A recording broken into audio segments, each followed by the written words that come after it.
संसद में आज दोनों सदनों में विधायी कामकाज आगे बढ़ा तो राज्यसभा में विपक्षी दलों के सदस्यों ने कर्नाटक और यूपी के सोनभद्र के मुद्दे पर हंगामा भी किया। मानवाधिकार संरक्षण संशोधन बिल राज्यसभा से तो आरटीआई संशोधन बिल लोकसभा से चर्चा के बाद पारित हुए। लोकसभा में मोटरयान संशोधन बिल पर चर्चा भी हुई। राज्यसभा की कार्यवाही सोमवार सुबह जैसे ही शुरू हुई, विपक्षी दलों के सांसदों ने कर्नाटक के घटनाक्रम और यूपी के सोनभद्र की घटना के मुद्दे पर जमकर हंगामा खड़ा किया, जिसके चलते सदन की कार्यवाही कई बार बाधित हुई। हालांकि 3 बजे के बाद राज्यसभा में मानवाधिकार संरक्षण संशोधन विधेयक चर्चा के बाद पारित किया गया। इस बिल में राष्ट्रीय मानवाधिकार आयोग और राज्य मानवाधिकार आयोगों को अधिक सक्षम बनाने का प्रावधान है। विपक्ष की शंकाओं को दूर करते हुए केंद्रीय गृह मंत्री अमित शाह ने कहा कि चेयरमैन की नियुक्ति समिति के द्वारा की जाती है, जिसमें मुख्य विपक्षी दल के सदस्य भी शामिल होते हैं। इसकी नियुक्ति कौन करता है? गृह मंत्री के सिफारिश पर प्रधानमंत्री नहीं करते हैं। इसके लिए कमेटी बनी है। कमेटी में कौन है? प्रधानमंत्री है, लोकसभा अध्यक्ष जी हैं, गृह मंत्री हैं, विपक्ष के दोनों सदनों के नेता हैं, राज्यसभा के उपसभापति महोदय स्वयं है, और इतने सारे लोग जब मिलकर लगभग यूनानिमिटी के साथ कोई किसी व्यक्ति की अपॉइंटमेंट करते हैं और उस पर भी हम संशय खड़ा करेंगे मान्यवर, तो मैं नहीं मानता कोई भी लोकतांत्रिक संस्थान काम कर पाएगा।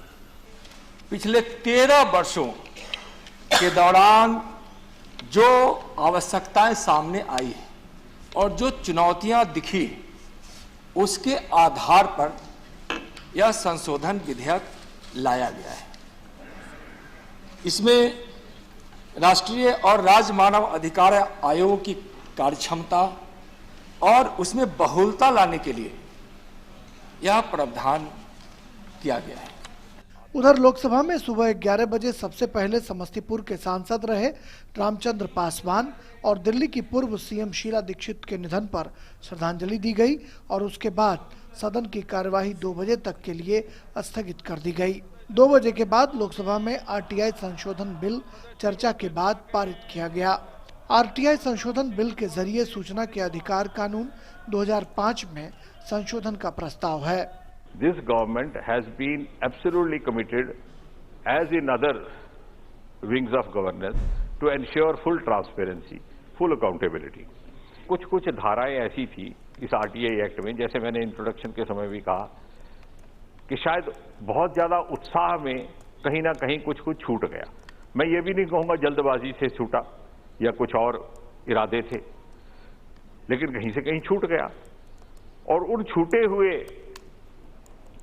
जो मिसिंग लिंक्स थे उसमें एक ये था कि there was no provision to frame rules. इस बिल का उद्देश्य आरटीआई से जानकारी आसान बनाना और आरटीआई से जुड़े मामले में पारदर्शिता लाना है।